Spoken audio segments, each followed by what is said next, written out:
live. Hello everyone. So it's a bit different this week.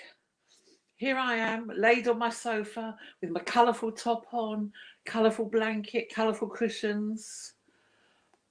If you're there, Karen Duffing, look, your cushion cover you gave me, I've stuffed one of my cushions in it to rest on, so I thought it was nice. So it's all different this week because I'm the model and the teacher. So please, because I've really gone to effort to make a pretty picture for you to draw. So please really try and draw me with as many lovely colours as you can. And you can ask me whatever questions you like. You know, don't ask me about politics or things like that. Just nice things about what happened for my tea. But actually, I haven't had any tea, so don't ask me that. You know, anything you want to know, you can ask me. Or you can ask me about politics, I suppose, if you like. But Katie's here. Hi, Doug Patterson. So Katie's here with me in my actual front room. Oh, hi, you ferret. Because she's allowed to come in my house because we're working. Say hello, Katie. Hello, everybody. There we go. So it's nice to have a visitor. So, you're going to send it in tomorrow, Dina. All right, that's fine. So we thought, hi, Hizuru. Oh, hi, John. Oh, thanks. Someone says a young blonde model. Excuse me, this isn't blonde, it's grey. Hi, Karen, have you seen your cushion? Look, some line on it. Oh, hi, Debbie, darling. Lots of love to you. Oh, hi, Richard Bratton. Oh, it's all everyone's there. Hi, Christopher Milne. I'm sorry I missed your little talk yesterday. I started, and then it went a bit funny, so I forgot to go back on. Oh, hi, thanks, Kim. Oh, I do look blonde, don't I? But I assure you, it's grey. Hi, Pauline Gibb. Oh, I haven't seen you for a while, don't think, have we? Maybe we have. Oh, hi, Maureen O'Donnell. Oh, everyone's here. So, anyway, hi, Kate McMorrow person. That's Harriet. Oh, hi, Harriet, who we saw yesterday, who's got the same birthday as me. Oh, and Louise Blakeway. Pauline Gibb again. Oh, hi, Georgette. That's my boss from the job centre. Oh, hi, Lisa Linsky. It's a nice name. So, I want you to really, I'll try and sit still, but if you want, you can take a screenshot and maybe do my face, but it looks a bit wonky, or just my lovely top. Hi, David Sands. Lots of bold colours from you. Right, so we've got the first question in. Oh, we've got a question. Yes, so any questions asked? We've got one. Hang on. Hold on. Jennifer. Hi, Jennifer Corker. Right, first question. Are you going to watch the Meghan and Harry interview? Any thoughts? Do you know what? I don't think I am. Number one, I want to watch MasterChef. Because that's on at 9 o'clock. And number two, they get on my nerves. I suppose they've got a point. But I just think to myself, if you don't want any publicity, don't go on Oprah Winfrey. Just keep yourselves quiet and to yourselves. You've got tons of money. Just have a nice, quiet life. You don't have to keep going on about it. So I'm not going to watch it. But then to see, maybe I feel I've seen quite a lot of it already on the news. It's been all over the news. So I don't feel I really need to watch it because I've more or less seen it, all the highlights. But anyway, so there you go. Oh, thank you, Stella. It's true. I thought that myself. It's Women's Day. Oh, Despo, sexy and me aren't two words that go together. Hi, Hannah Rum. Hi, Fiona. Oh, we've got lots of people on, lots of ladies for Women's Day. So, Sue, as it is International Women's Day, what artists inspire you? What female artists inspire you? What female artists? Well, I have to say Frida Kahlo, because whatever, I know she's kind of very everywhere, but I still really love her pictures, and I do love an ailment and an illness. So I very much enjoy reading the terrible stories and terrible accidents she had, mainly when she was on the trolley bus and the pole or the stick of wood went right up her, Oh, what, really? Yeah, went right up her bits, right up inside her. So she suffered terribly with her health, and I love the fact she went to one of her art exhibitions in her bed. Because when I was a teenager, I loved my bed so much. I used to dream that I could go to work or go to school just on my bed and stay in it all day long. I'm still very fond of it. Oh, hi, Trindy, you're there as well. Hi. Oh, hi, Alex Bean. John W.T. Oh, hello. You haven't done it before, have you? Fiona Godfrey. Oh, there's going to be lots of lovely pictures, I hope. So it's not just watching today, it's drawing. All right. And I haven't got my glasses on either. So now I can see without them. Dina's asking. Oh, I don't know when the quiz. Because I think, well, it's going to be real life, probably in June, I hope, at Cactus Hound. So I took you there, don't you? So you know where it is. But I don't know if it'll ever go online again. Who knows? Who knows what happens in my bizarre and strange life? So, Sue, what, like, when lockdown lifts in July, what kind of things are you going to be doing? Or what are you looking forward to the most? Do you know my favourite thing? It's just walking down the road or just sitting somewhere and bumping into people I know. Not making an arrangement, just bumping into people. And they go, oh, do you want to come here? So I go, sometimes. Oh, Katie spilled a Diet Coke all over the floor. Sorry. No, so, yeah, what I like doing is just going down and bumping into people. Sometimes I go out about lunchtime to meet someone. Then I meet someone else. I go, do this. And I don't get in till 10 o'clock at night. And that's my favourite thing. But I'm very much looking forward as well to going to a pub and being able to walk around and speak to people and chit-chat. Because it was, in the summer we went to pub, but it was a bit weird. You know, you had to sit at your table and you're always a bit nervous if there were more than 6 of you and you weren't really a household. Just like having to go out without having to worry with people thinking you're doing wrong and all that. Katie's cleaning up now, so if you set any questions, you have to wait while she's finished wiping the floor. The domestic world of Stockley Road. Oh, right, who's okay? Hi, Trindy. Hi, Melissa Hall. Oh, my hubby's doing me, is he? Oh, that's nice. Don't make me laugh. You won't be able to draw me. And are you looking forward to doing, are you going to start doing the life drawing classes back in real life, do you think? Yes. And will they have changed from when they were before after doing this? I don't think so, because when I'm there with everybody, you don't really need the chit-chat to keep you going. Because what I used to love sometimes, that people were concentrating so hard, you could hear a pin drop. And I really love that atmosphere of just everyone concentrating so much and together. And I love going around and looking what people are doing. Because this upsets me doing it like this, because I can't see what you're doing as you go along. But you never know. They say, oh, hi, Julian Gallio. But they said, you know, Isolation Station or something said maybe, whatever they, you know, who knows what happens. They might be able to film my actual live art classes while I'm doing them. Hi, Net Bailey. Oh, don't miss me. I'll still be about. So Debbie Darling's asking, what's the best thing that's happened to you this week? Well, Debbie Darlings, I tried to ring you, but you didn't answer because you rang me and I had a hoo-ha because I changed my phone from O2 to Sky, and for about 5 days I had a different phone number. So I don't think I didn't ignore you when you rang me. But what's the best thing? So I had my birthday yesterday, but considering it was lockdown, it was really nice. I had lots of FaceTimes with all my family in Scotland, in Yorkshire, in Cornwall. So that was nice. And then I went to the prom and I did bump into a few people and say hello.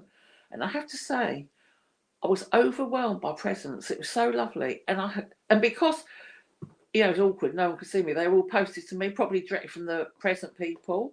So I've got 3 bags of recycling of cardboard boxes. It's taken me all day to clear up and put them in the right place and put everything where I want it to be. So it looks nice. I've got lots of flour. Oh, hi, Christine Paul, my cousin. It's nice of you to do this.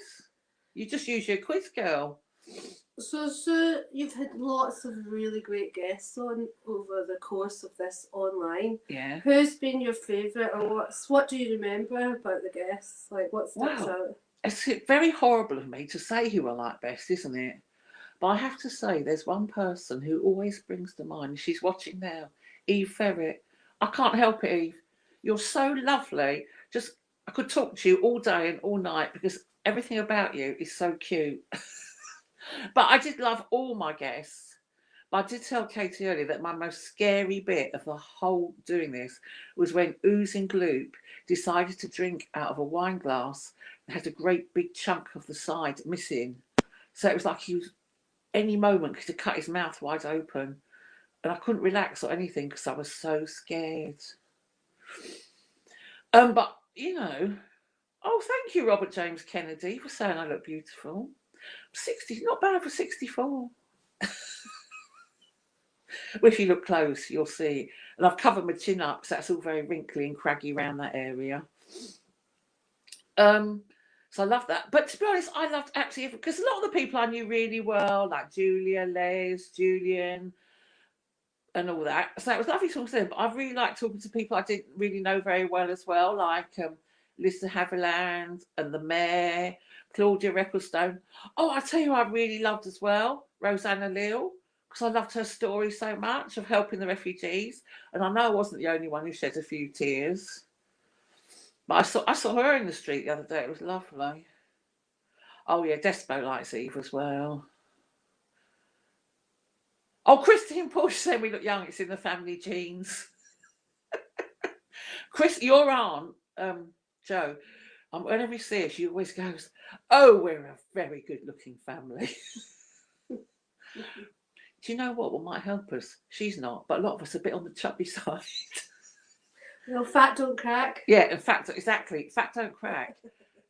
So you can either have a nice skinny, but you might look a bit cracky. But if you're fat, your face still's well puffy. Yes. Yeah, there's a lot of it in my family of sturdiness. Oh, look, Eve could chat to me forever too. Oh.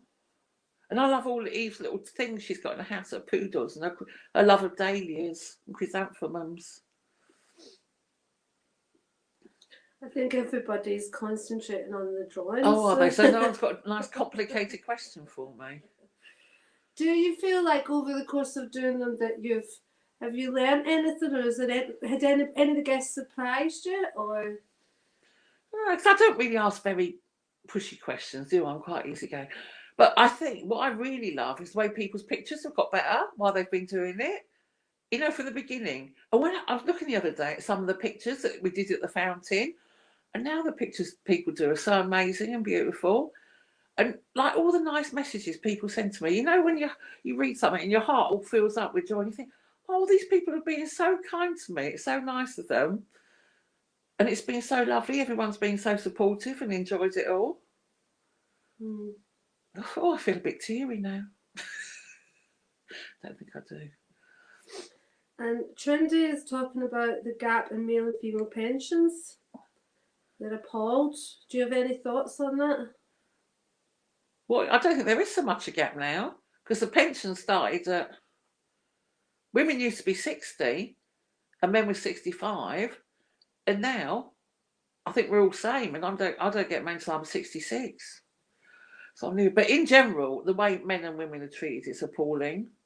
What do you mean? That women are treated, you know, in workplace and that. I mean, I have to say, I worked in the civil service, and one thing I'll say about them is lots of things wrong with them, but I must say they were very good on the world of inclusivity. And most of the bosses were women. There were people of all races working there, all sexual orientations, disabled people, absolutely everything. And I must say everyone was treated quite well, I think. At the job centre? The job centre, yeah, that's one. I mean, there were a lot of things that were awful, but that's the one thing, that they were quite good at inclusivity. But I was looking to, you know, about, I don't know what I was looking at. What still shocks me most in the world is race. Because I was, I've got this new TV, you know, it's desperate to watch anything on telly. I've started watching Foyle's War because it's set in Hastings. And because it's old fashioned anyway, it doesn't seem so old fashioned. You know, sometimes if you watch programmes that are made in the 90s and that, they seem old fashioned because it was set in the war times. Doesn't matter, it's old. But there was about race discrimination yesterday, and it was absolutely horrifying and unbelievable. Like the black GIs are over here weren't allowed to go to the clubs, and they weren't allowed in the pubs, and they weren't allowed to go out with the white girls. And it's just so horrifying. And I can't really believe that people thought like that, but even people think like that now. So that's what horrifies me more than men and women, really. Oh, Jennifer loved it. Oh, everyone loves Eve. So I've been to Jennifer Corker's house now. I went to visit her to pick up a picture in the very bizarre area of Norman's Bay. I was thrilled to go there. So I've seen it, but I've never actually been there. It's a very odd place, I have to say. I know you live there, but... Where is it? I've never heard Oh, of it's, you know where Pevensey is? Pevensey Road? No, Pevensey the place. No. Well, you go on the road, you go past Bexhill, go Right. towards Eastbourne, Uh-huh. and you kind of turn off. There's a big roundabout with a BP garage, and it's kind of round there somewhere. Ooh. It's really weird. It's like houses, and then the caravan site, and then more houses, but you don't really know where you are. I got all lost, and it's only a little place. And there's one shop just called Shop, or Food or something. But it was nice. Laurie, oh hi Sue, hi Laurie and Taylor. It's not. They were lovely guests as well. They're really lovely. Do you remember? Beautiful Laurie and Taylor. Vanessa Crawford. Oh, you want to move here as well? Oh, you've got a soft spot for Murray Chalmers. Oh, I know. I saw about your poor dog. I'm sorry about that. Interview any living person. Who would it be? Let me think. It's a big question, isn't it? Who might be? Oh, maybe Harry Styles or Timothée Chalamet. So But- why do you love Harry Styles so much? I just like it. So the minute he was on, what was it, the X Factor, his very first audition, I looked at him and I thought, you're going to be a star. But probably if he hadn't been, I would have forgotten that I'd looked at him and thought that, and I wouldn't have thought anything of it. And I was thrilled that he just really did become a mega star. And he always seems like a nice chap. And I like the way he wears, doesn't care what he wears, and dresses like a woman sometimes, doesn't care about it. It just seems an all nice chap. What kind of questions did you ask Harry? I'd ask Harry, Harry, did you like being in One Direction? Harry, what's your favourite food? Harry, do you like dressing up in Gucci clothes? Something like that. You know. So maybe I'd ask him like his... Oh, you like my outfit? Thank you. This is a velvet kimono from that very exclusive online store, ASOS. But funny enough, when I lived in London, I used to live around the corner to ASOS head office. It was in this great huge building in Mornington Crescent, and it used to be full of girls coming out, and you could see they were all dressed in ASOS clothes. I used to imagine the nice parties they had and that, and going for drinks after. Jennifer. So your friends have called Norman's Bay the Lavender, I forgot. It really is weird. It's just like this place in the middle of nowhere with it was just weird, but nice. Yeah, I love weird places anyway. You can imagine a strange sort of horror film being made there or something. What's one of the weirdest places you've been to? The weirdest places I've been to. St Leonard's-on-Sea. Everyone here is weird. Everyone you meet, you think, oh, they're quite normal. Then you realise 2 minutes later, no, they're not. But it suits me down to the ground. I couldn't have. It's amazing. I didn't really know what it's like when I came here, and I just fitted right in. What other weird places have I been to? Black Gang Chine on the Isle of Wight. Have you ever been there? No, never heard of it. It's hilarious. It's this amusement park that's so cheap, and every year it's less and less of it because the cliffs collapse into the sea. They've got everything going on. They've got a dinosaurs park out of very cheap fiberglass dinosaurs, a Crooked House, Model Village, Crooked House. I said that, didn't I? Gnome Garden. A house. It's a bit crooked. All the floors are wonky when you go in it. Hall of Mirrors. A big whale skeleton. And where is this? Isle of Wight. Ooh. And it's next to Allen Bay, where you go down the cliff on a, what they called, they're scary, a chair on a, like a ski lift thing, and then you can scrape coloured sand off the cliffs like it's the most exciting thing on earth.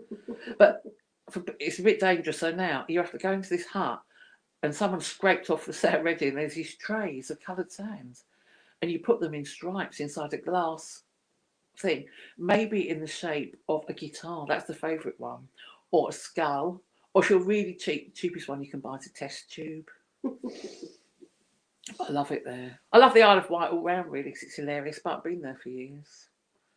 And when you have people visit you here, but obviously, like before the lockdown, where did you take them? Like, where are the points of interest? All right, always Goat's Ledge. Which is fish and chips. Fish and chips.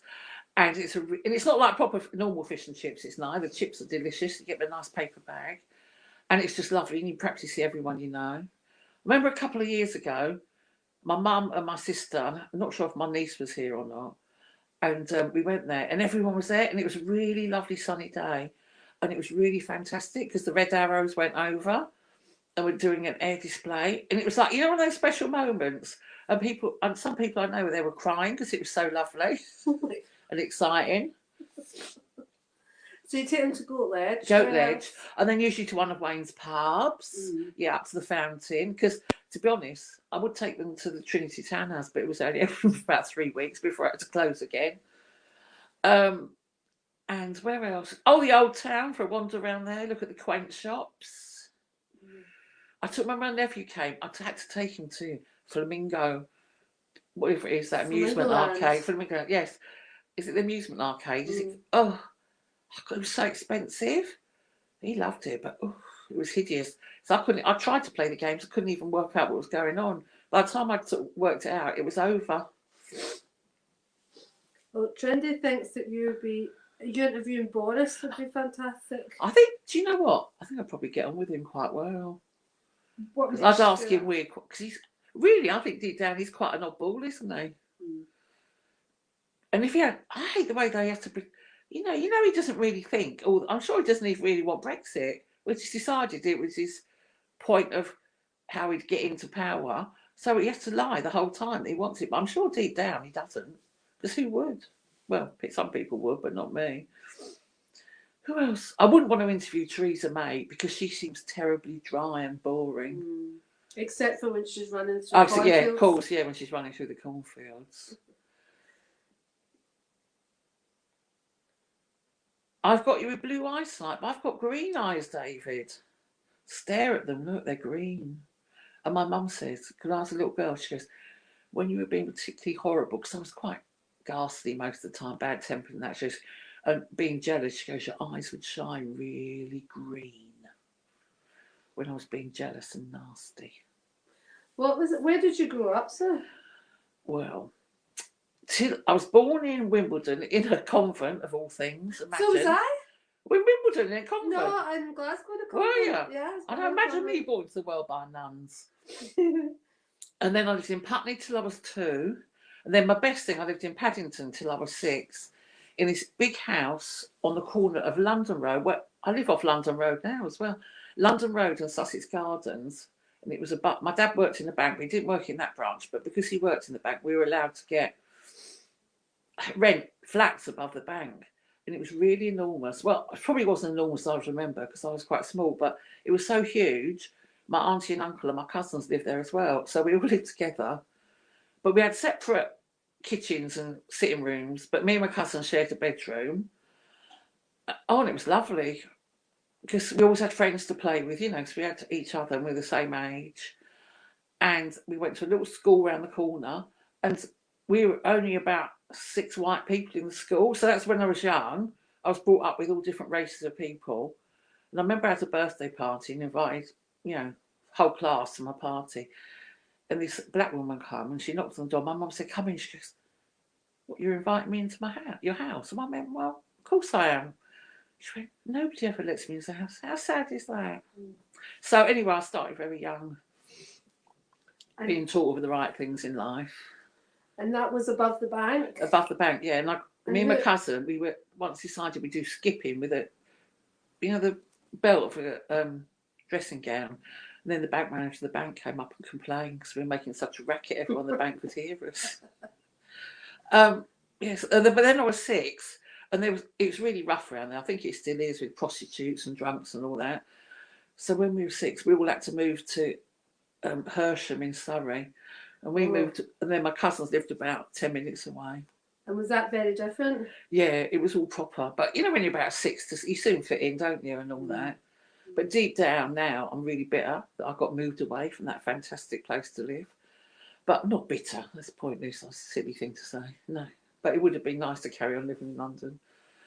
And But go on. no, you say what? Well, no, it just made me think when you said that. Like, do you have many regrets in life? No, I try not to have regrets No. because there's no point. Well, you can't do anything about it. So what? It's like when people say it was a guilty pleasure. I go, if it's a pleasure, what I'd be guilty about? I suppose if your pleasure in life was murdering people, you would be guilty about it. But you know, like eating too many sweets or watching rubbish on the telly, don't be guilty. Just enjoy it.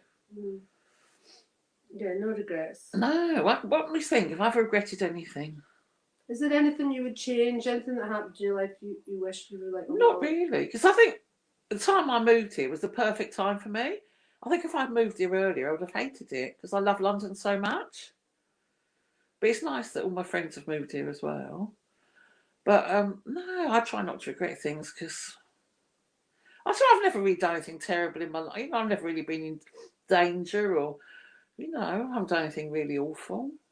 I regret my friends have died, but what can I do about that? Nothing. Okay, changing the topic. David Daniel Wilkie would like to know, which chocolate bar sweet do you think should be brought back? Oh, that's a nice question. See, a lot of chocolate now, they still exist, but they're not the same as they once were.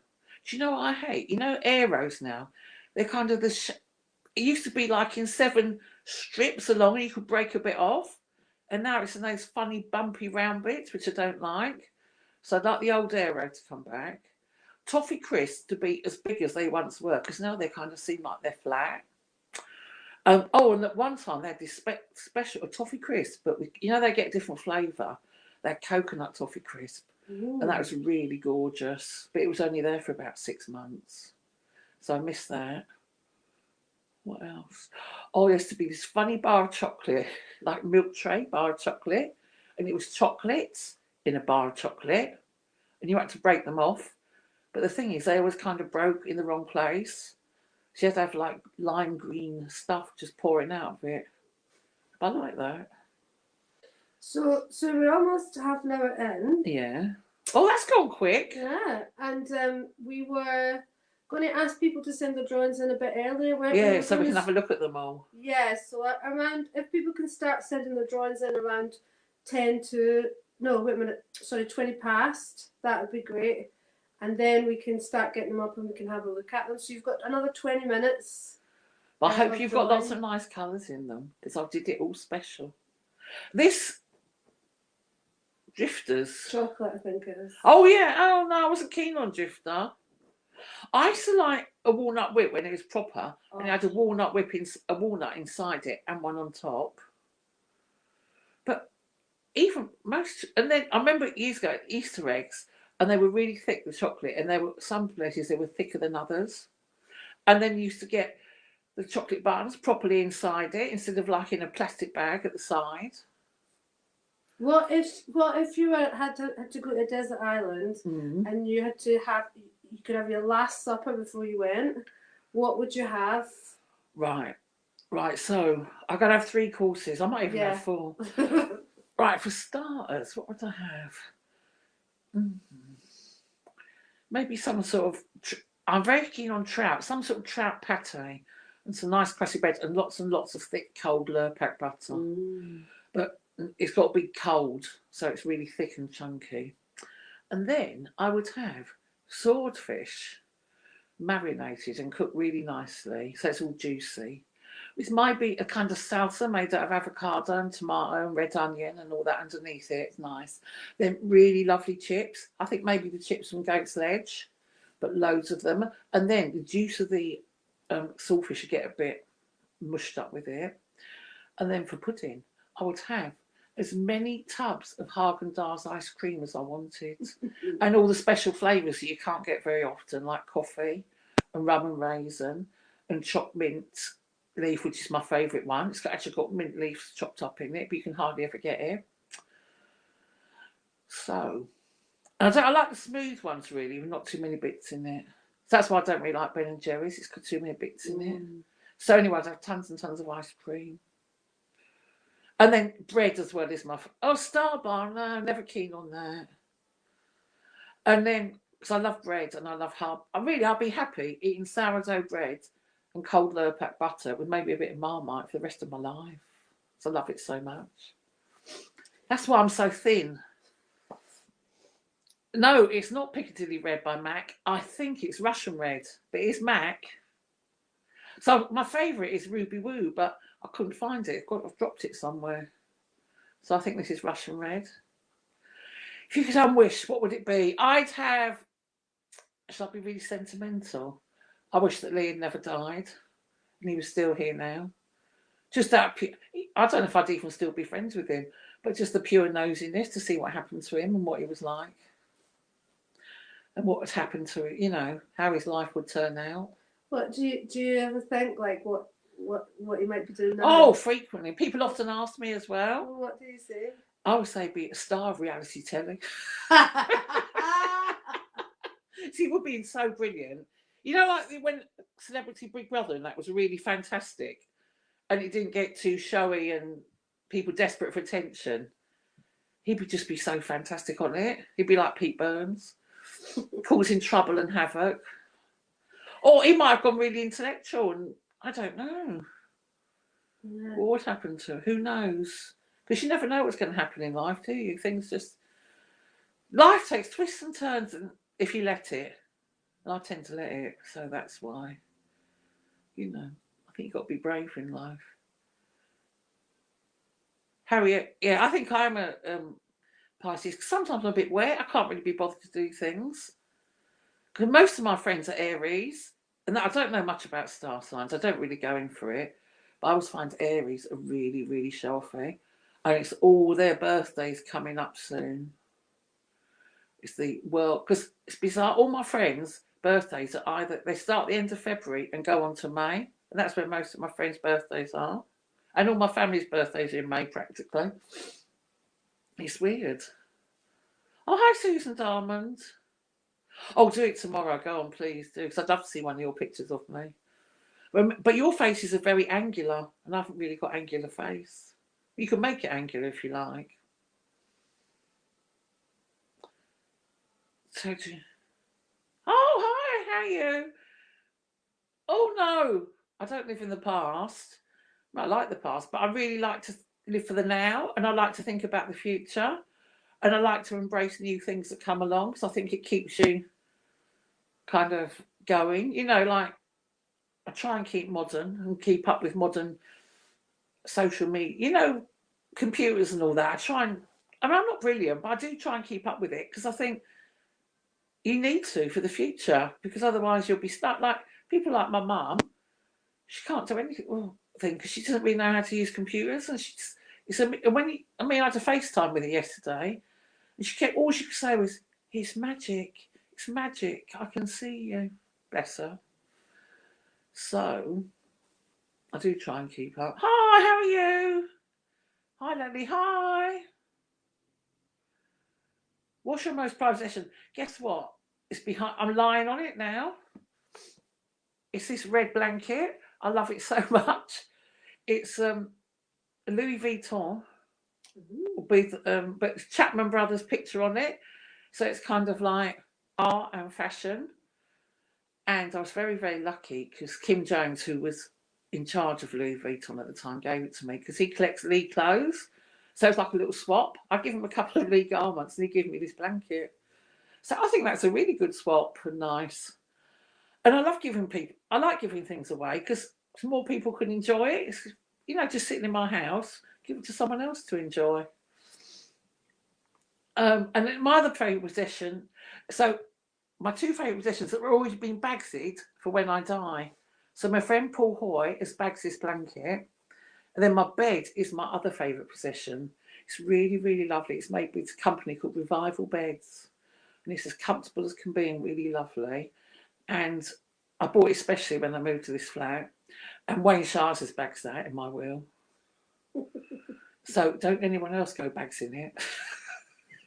But I've got loads of I've got cupboards galore full of stuff in my house, of little treasures and little things I remember, but I don't look at them very often. But it's nice to know they're there. And they're good for research when I have to write things and that. Have you got any of Lee's clothes?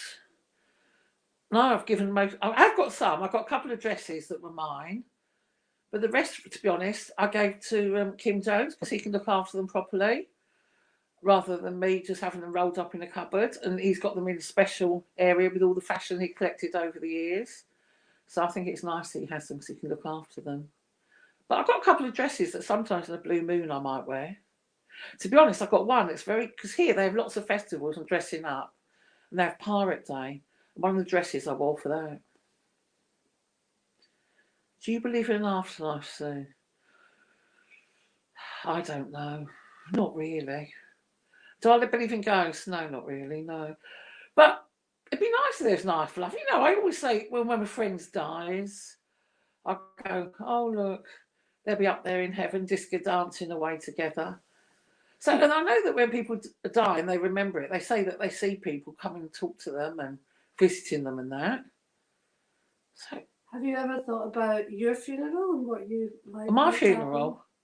Oh, is that I think about my yeah. lot. Oh yeah, my coffin's going to have lipsticks on the top and fairy lights. But to be honest, inside or out? No, outside. Oh, when Lee died, we had to go to the undertakers to choose a coffin. And to be honest, you know, I can find pleasure in anything. I love looking at the coffin catalogue. And there was one, it was really huge. And then, you know, the lid comes down on top of you, where the lid was the top of your head, there was a little plastic hole with a flower in it, a rose. So when you were dead, you could look at this rose. But the man at the undertaker said they don't sell that many of them. I can't be bothered. I don't want a proper coffin. I want a cardboard box that you can just burn. It seems that coffins and funerals seem just a waste of money to me. I just don't understand the point of why you spend all that money just to have it burned. So I might even give my body to science. Not that they'd even want it, but I thought I could give it to Damien Hirst and he could pickle it. You know. But the thought of a proper normal funeral is weird. Will you ever be in print? Oh, I don't know. I wish it would come out in print again. Maybe. You never know because you never know what's happening. There's something bubbling away in the background that might cause it to come out in print again, but I don't want to talk about it too much because it might not happen. And so... How was the process of writing the book? Did you find it quite cathartic? Writing the book? Yeah. Or was it sad? Or... It was weird because imagine someone just said to me, do you want to write a book? So I went, oh, all right then. Because imagine, though, that all those people who are writers, and they scribble away for years on end trying to get a book published, never even written anything. Someone says, oh, do you want to write a book? I went, oh, yeah, okay. Oh, I enjoyed it, really, because luckily I just got a computer, and I was one of the first people I know to have like a word processor computer. So I did it all with computers and everything. And I'm not very good at remembering things in order. So I just started writing. I went to interview all my friends and that was lovely to have a good chit chat and catch up. And it kind of generically organically turned into what it was. Because I couldn't remember the dates of everything. I thought, well, I'll write chapters about, about his fashions, about his sex life, about his holidays, about his childhood, about him being ill. So that's how I did it. And was there anything you left out, or did you just put everything in there? A couple of things I left out. It was very weird because I was asked these exact same questions last week for the little thing I told you that I can't tell you about. Oh. So I've got the answers in my head. Oh, so you might share what you left out. And did it feel funny, like sort of writing? How do you think he would have felt about the book? I think he would have quite liked it. Because to be honest, he's a bit like me. He liked any attention. Any attention was good attention. But the thing is, if he'd been alive, I wouldn't have been allowed to write it. He'd have written it. Or he'd have pretended I'd written it. And he'd written it himself. Do you know what I mean? He'd just been telling, do this, do that, do it like this, say that. And he'd been full of lies because he was a compulsive liar. So maybe there's lies in it now, because there's maybe things he told me that I believe were true, that really were lies, but I'll never know. Right, we've got a Snog, Marry, Avoid question. Snog, marry, avoid. Les Dawson, Les Dennis, Cecil Connor. Well, I met Les Dennis once. I was thrilled. So I would. No, who's the best looking? I'm trying to think. I think I'd snog Des O'Connor. I'd marry Les Dennis because he's nearest my age. And I'd probably avoid Les Dawson. They'd probably be a laugh, but the thought of snogging him, that'd be a bit scary, that gurney face. Oh, these are the questions I like. David Sand, where's your favourite holiday place? I can't even remember the last time I went on proper holiday. I never go on proper holiday because I live by the sea now anyway. But I used to very much like going on holiday to India. Do you know why I liked it? Not because I was spiritual or that. I liked it because it was weird. And the people there love a chat. Oh, they tell you all their business. You can't, and you tell them one thing, and they doesn't stop chatting. And my friends, I drove them mad. They went sharp talking to people because they're blocking out our sun. So we're on the beach, and I had this crowd of people around me just gassing away. So I said, stop it. We can't get sunbathing because they're blocking everything. But I couldn't help myself. And I like their business sense. It's really quite rubbishy. So you're on the beach, and they say anything you want, you can get on the beach. You can get your ears cleaned. And then they come along, so you buy a pineapple, then 10 more people try and sell you a pineapple. I was going to them, no, I've already got a pineapple. If you had any sense, you'd try and sell me a melon or a drink. So I won't buy what I've just bought. But I did love it though. Oh, well, we know, Julian, we know you'd fancy Les Dawson. If someone wrote about a book about it, well, the thing is, the name of my book has been stolen by Quentin Crisp because it would be the Naked Civil Servant, wouldn't it? So maybe it'd be called I'm the Real Naked Civil Servant. But I might have told you this before. When I was at sixth form, we had to go to art college after school to draw nudes, and Quentin Crisp was one of them. But he wasn't famous then, so we didn't know who he was. We just thought he was some funny old man with bouffant hair and a funny, bizarre posing pouch. Have you been to the house up the road from you? I said, no, I haven't. I've seen it many, many times on Rightmove because I spend every day I spend looking at Rightmove. It's my favourite hobby. Well, one of them. I've got a lot. But the thing is, I think it's got a swimming pool under the floor or something. And have you ever seen that Jonathan Creek? Do you remember once there was an episode where there was this bed and then magic drips fell from a lampshade on your face and you went unconscious. Then the bed tipped over and under the bed was a whole room full of water where you drowned. And anyway, when they discovered this room, Jonathan Creek found it. There was lots of dead skeletons floating in it. And I worry that house with a bowling alley, that might happen to you if you were there. Okay, so we're 43 minutes in. So if people can start sending in their drawings in the next 5-10 minutes, yeah? Yeah, please. I'm very excited to see pictures of me. All right. Who was your first celebrity obsession and what is your weirdest celebrity crush? Right, my very first, when I was about 6, I was very keen on Andy Stewart from the White Feather Club, who used to do Scottish dancing. But then when I was a teenager, my crush was Rod Stewart. I used to love him. And I went to see him many times. And I still love him now because I loved him then. But to be honest, I think he's gone a bit naff now. I can't bear all those songs he sings about his divorces and all that rubbish. But some of the songs he wrote when he was young were fantastic. And I think the Faces had a really marvellous attitude to life. Boozing and that. All right, there's loads have came in already. That's great. Oh, pictures. Any more questions? Yeah. More ridiculous, the better questions. Oh, tell us one shocking story that you've... Oh, no, I can't. No. What stories can I think of I've done that are so terrible? Oh, this is really disgusting. You'll be horrified.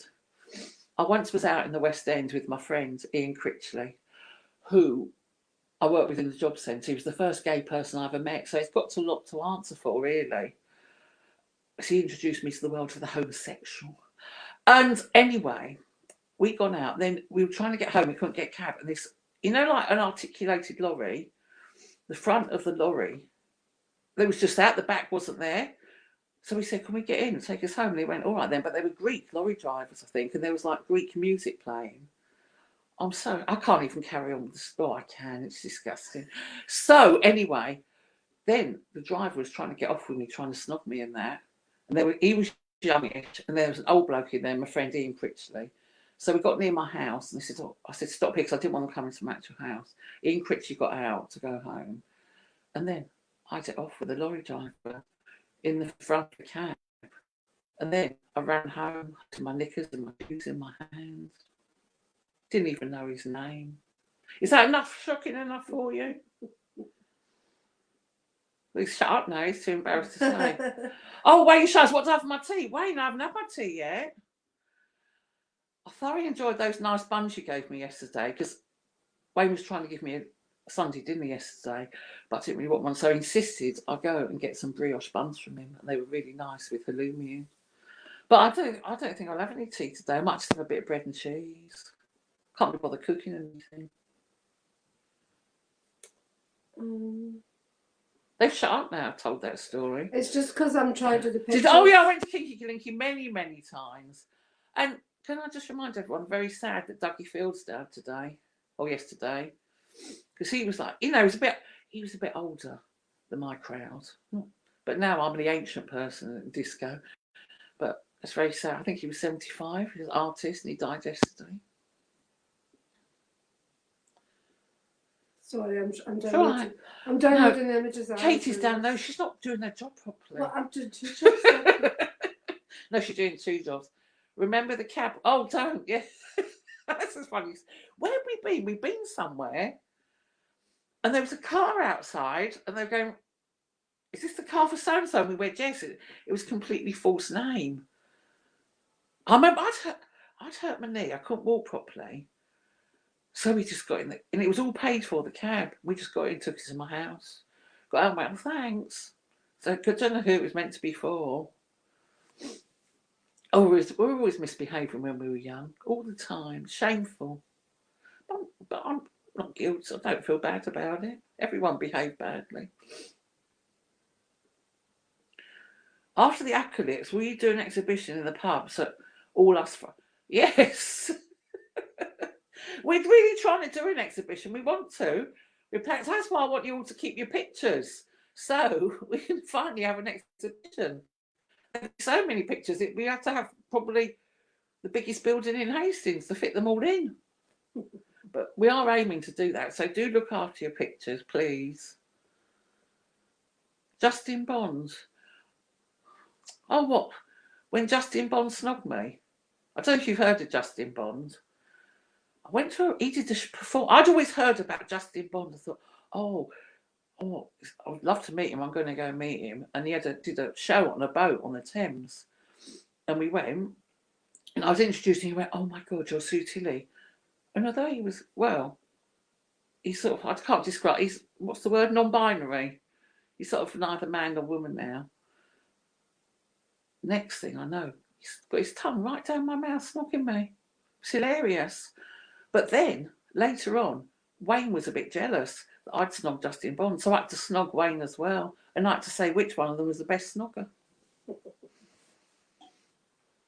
See, I'm so good now. It's embarrassing. Have you still got the first painting you did? Probably not, because it's when I was at school. But if I don't sell them, I've got them all over the house. I don't know what to do with them, to be honest. So I'm so ashamed now at paintings I've done in the past and sold. I'm embarrassed because I've got a bit better now. I've tried harder. Okay, so we've got another two or 3 minutes to get your paintings in, your drawings in, and then we'll start looking at them. So you've got another 2 minutes. Send them now so we can look at them. Did you ever meet Divine? I did. Oh, you're very good at your questions. I did meet Divine at Michael Costiff's house. I was there with Lee. We went to Michael Costiff's house, and he was showing us this is how long ago it was, slides of his trip to India. So it was all dark. We had a slideshow on, and then Divine was sitting on the sofa behind me, and I was sitting on the floor. And he had a fur coat on, and he was asleep, and he kept kicking me. But then Michael said, "I've got some cake in the kitchen. You've never seen anyone get up so quick and run to that kitchen for a bit of cake." But I didn't really talk to him much. I was a bit nervous. I didn't know what to say when he was asleep most of the time or eating cake. And I saw him perform at Kansas Palace several times. There's a question from David Sands. Do you like opera and ballet? No, not really. There's a quick answer for you, isn't there? I went to the opera once, the Royal Opera House, and it was so full of ghastly people. I didn't really like it. I don't mind ballet, but it's not really my cup of tea. I mean, I used to live with a very famous ballet dancer, Michael Clark. Quite like his ballet, but I'm not a ballet obsessive. I prefer disco dancing. Oh, thanks, Anne McRae's son. I do my best. But you see, you only see the best of me. I'm a monster most of the time. It's true. You should see the things she tells me before and after the show. I know. I'm a horrible bitch. But every now, I can pretend I'm not. It's the way I was brought up. Do you listen to music often? Like, what's your sort of stuff you listen to? Well, it's bizarre. I never put an album on to listen to it. Once in a blue moon, I might listen to James Taylor or Carole King on YouTube. But generally, I like listening to radio too, because I like to know what's not coming. And I like to hear a song I've forgotten about. Oh, I love this song. But quite often in my house, if I'm drawing or painting, I put the radio on the telly, so you get good sound from it then. Or when I'm driving, because I hardly drive anymore, I miss the radio really, because that's the only time I mostly listen to it. But I love it if I'm going out, and really, what's that I just heard yesterday? Just a disco record. If I just hear a disco record, that's my absolute favourite. And I love a nice sort of a song with a nice tune. And I love a gay anthem, like that song from Dreamgirls, sung by Jennifer Hudson. What is it? And I'm telling you, that song. I love that song. But I think my number one song in the whole world, if you've got to have a dance, is Mighty Real by Sylvester. I remember seeing them on Top of the Pops and just being so thrilled. Oh, I watched a program about Top of the Pops at weekends. I wish it was still on. Because I suppose now we can see music and bands all the time, but in those days it was like special. Thursday night, seeing all the groups, it was brilliant. What was your memories of Top of the Pops? Is that something you watched as a family? Oh yeah. I sit there with me and my dad, me and mum and dad and sister. My brother wasn't born then. Then we play a game. Did the chart rundown, and we'd have to go. If we liked it, we had to do that. And if we didn't like it, we had to do that. Swinging or dodgy. And then I remember my dad, when Status Quo were on, that dance where you put your thumbs in your belt and you sort of do your elbows. My dad was very fond of doing that. But on the weekends, it was very bizarre. We had a through room that were popular in the 70s, where the front room and the dining room were split, made into one. So we always had to have cricket on Sunday afternoons. So my dad had the cricket on. Then in the other end of the room, we had Pick of the Pops on. So they kind of were mixed in together. But we sort of knew what was going on. Hold on. And I used to write down the charts in a little book. Top Choss Mighty, it's the best record in the world. It's a travesty, isn't it? I know. The Tube. When programs like in the 80s, programs like the Tube and the Work came, it was thrilling. And there used to be a program called Night Network that was on all night long or late. So you get in from coming out, and then there'd be all these programs on the young people mucking about and bands and drunkenness. And there was this fantastic program called The Hitman and Her, presented by Pete Waterman and Michaela Strachan, that was usually based in a northern disco full of men with moustaches, sort of a shirt and a tie and proper trousers, and girls with a lot of frizzy hair dancing around. And that's where Jason Orange's career started. And if you want to know, Jason Orange is my favourite member of Take That. Is there an artist that you would like to have seen but didn't live? What, pop band? Yeah. Oh no, see, I'm not really a huge fan of live groups. If they're really big, I don't mind. I'll have to know all their songs. But people said gave me tickets if I wanted to go and see Kate Bush. Couldn't even be bothered. Oh, you said, Kate, Eve, you do them on, on Facebook Messenger to Isolation Station Hastings. What was I talking about before? I can't remember. Top of the Pops. Oh, Top of the Pops, yeah. Oh, it was so good. Pebble Mill at 1. Oh, yeah. Well, guess what? I went with him to Pebble Mill at one. It was hilarious. He stayed the night at mine the night before. We had to get up really early to get the train from Euston. So we got the train to Euston, and Peter Stringfellow was on it, but he was in first class. We were only in regular, because he was on the show as well. So we went, and you might think Lee was full of confidence and that, but he was quite nervous really underneath it all. So he decided it'd be a really good idea to drink half a bottle of vodka before he went on. Bearing in mind he was on at 1:15 in the lunchtime. So he was paralytic. But to cause the scene, of course, he had to fall over, his usual trick. And he did his show and it was fine and all that. But then we thought, as we were in Birmingham, we did hit the streets of Birmingham to see what was going on. It was one of the most hilarious days of my life. So we were quite, posh. And we went to the art gallery to see the pre-Raphaelite paintings. That was lovely. But then Lee was so drunk. The guard, he went, the guards, he went, oi, oi, oi, see her. She wants to give you a blowjob. Can you imagine? I was mortified. And then, worse than that, a nun was in there. Oi, she wants to lick you out. It was so embarrassing. And then we decided to go to the cinema. And it was a really old cinema, and it really stunk of cats. And there was like a B film on first about the world of computers, but the computer was made of cardboard boxes. About 6 people in the cinema. Lee thought it'd be a good idea to take all his clothes off. Bearing in mind, this is an afternoon matinee. So walked up and down the cinema, stark naked. And I was so mortified. To collate my nerves, he thought he'd buy me a cornetto. So I was thrilled, ate it. Then he bought me 4 more. Kept running off to buy me more cornettos. And then we thought we'd go to an amateur dramatics. I think it was the local railways amateur dramatic association performance of Hello Dolly. And there was only a few tickets left, and they were right up in the gods. I can't tell you the hilarity of the audience at the Birmingham production of Hello Dolly. But anyway, so that was a good day out. It's very entertaining, but it was a bit mortifying as well. Okay, show us some pictures. Yeah. Yeah, are they nice? Yeah, they're fantastic. Oh, good. I've got to go soon. I want to go to the toilet. Oh, who's that by? Despo. Oh, yes, Schitt's Creek. Oh, that's lovely. Look, I look blonde. Oh, is that Erica? Yeah. Erica, did you bring that poetry thing round today to my house? I'll have to look at it. I haven't looked at it properly yet. Oh, that's lovely. I love all your little things you say. Oh, that's beautiful. Who's that? Anthony Duckles.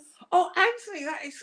Oh, how beautiful is my velvet coat? Oh, it's lovely. Doesn't look like me, but it's lovely. Oh, it's beautiful. Oh, who's that? David Sands. Oh, lovely. See, look, you've done lovely bright colours. Well done. Oh, is that? Harriet McMarrow. Oh, Harriet, that's gorgeous.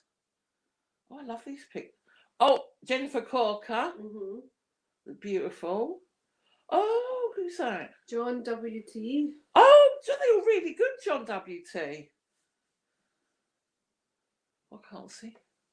That's lovely. Who's that by? I think it's on a pizza box. It's Julian Gagnon. Oh, well, oh, Julian, that's gorgeous. Oh, that's lovely and colourful. Kevin Sullivan. Well done, Kevin Sullivan. That's lovely. I love the fact I've become blonde. Oh, that's beautiful. Lisa Chester-Linsky. See, what I love the fact is I look blonde. This is an old grey-haired woman.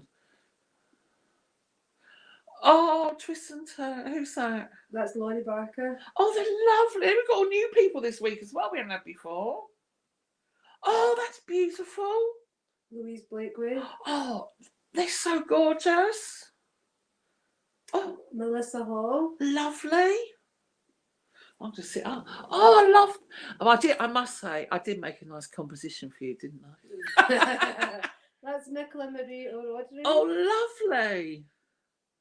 Oh, just my fat chin there. Oh, Paranoid.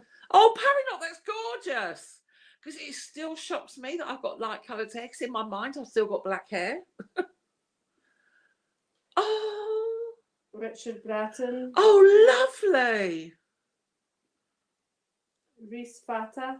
Oh. You've all made me look so nice. Stella. Oh, beautiful. There's a couple. Look, I'm going to sit up. Sorry. Here we go. Yeah. Any more? Yeah, they've came in, but I'll have to. Katie's got to do her backstage work. Well, that's it. Near the end. Yeah, we're near the end. Oh. But I want to say thank you to everyone. Shall I be like I'm at the Oscars now? I want to thank everyone so much for coming to my class. I can't tell you. I want to thank Wayne really and George because they're the first ones who had the idea. And I've enjoyed it so much. But I'll be doing it again, but you know, have a little break for a bit. But you never know. We might get some finance from somewhere and start again. Who knows what will go on? But hopefully we're all going out soon and having a lovely time and appreciating how lucky we were before. Right, do you want to see the last couple? Yeah. Oh, it's lovely. That's Eve Ferrer. Oh, Eve, that's beautiful. Lovely. Fiona Godfrey. Beautiful. I like the. Oh, that's lovely. Josephine Suggan. Oh, I love my miserable red mouth in that one. I love it. So I love all the different. Oh. And Simon Penton. Lovely. Oh, look at me. I'm all overcome again with joy. Well. So, anyway, Katie's going to come round to say goodbye to you as well. Yeah, come on. Katie's going to come round and wave goodbye to you as well. Because she's worked so hard for all this. I need to switch it off from here. All right. What's she doing? We're very confused what we're doing. Oh, wait, we'll be social distance. Maybe I'll come on over here so we're socially distance. What we're doing? I'll come on over here because I thought this week it'd be right nice and easy because usually we have hoo-ha with the tech. Oh, there she is. Yeah, we have hoo-ha with the tech. I thought, oh, it'll be fine. It's just coming around my house. It'd be easy. Of course it wasn't. It was all a palaver, but it always worked. We always get it ready by 1:30. There's some nice messages coming in. I'll put them on. Oh, thanks. I'm glad. We're the best thing of the COVID bollocks. Oh. Did you see the thing about the art class in the Dundee Courier? We've made it. It's in my Facebook page what the Dundee Courier wrote about us, and as well the National Lottery because they kind of fund this, and they were so thrilled with my art class. They rang me up and I had to tell them all about how wonderful Hastings is and how wonderful everyone was in my art class. So that was lovely. I want to do it again now. Outdoor. Oh, thank you. Oh, you can send big love to it. Oh, please. Oh, you're welcome. Yeah. Oh, thank you. Yeah. We're stopping for the time being, Debbie, but maybe I'll just start. I don't know what I'll be doing. Oh, live class, exactly. Well, thanks, Erica. A big thank you to Sue for doing this. It was been a pleasure. And thanks to Dan Matthews who set it all up. And Dan, the man who did the backstage sometimes. Yeah, and I think even Lily did it a couple of times, didn't you, Kim? Yeah, it was a combined effort. Everyone's been a joy. Yeah, we've loved it. Oh. Bye, everyone. See you soon. And I'll put the big all them up tomorrow with my comments. Yeah, and I can't wait to see them all. And we're going to try and get an exhibition. We're going to try and get some money now to get an exhibition so that we can put it because there's such incredible drawings there, and we've had such brilliant guests that it would seem a real shame not to do something in real life when we can. So if anyone following, if anyone there works for a telly company, we'd be happy to do it. Yeah, we're going to try and live stream from the fountain. I don't know how that'll work. See you soon. Oh, Hannah Ram. Oh, you're watching from San Diego. Perry not from Thailand. Oh. Bye, everyone. Perry not from Thailand has been here though. What? Yeah. Yeah, he came to one of my exhibitions. I was thrilled to see him. He didn't come. He was in London at the time. He didn't come all the way from Thailand, especially. Well, yeah, keep following the online John and Chit Chat, the Sue Tilley page, because there will be some exciting things coming soon. We promise. Bye, everyone. I love you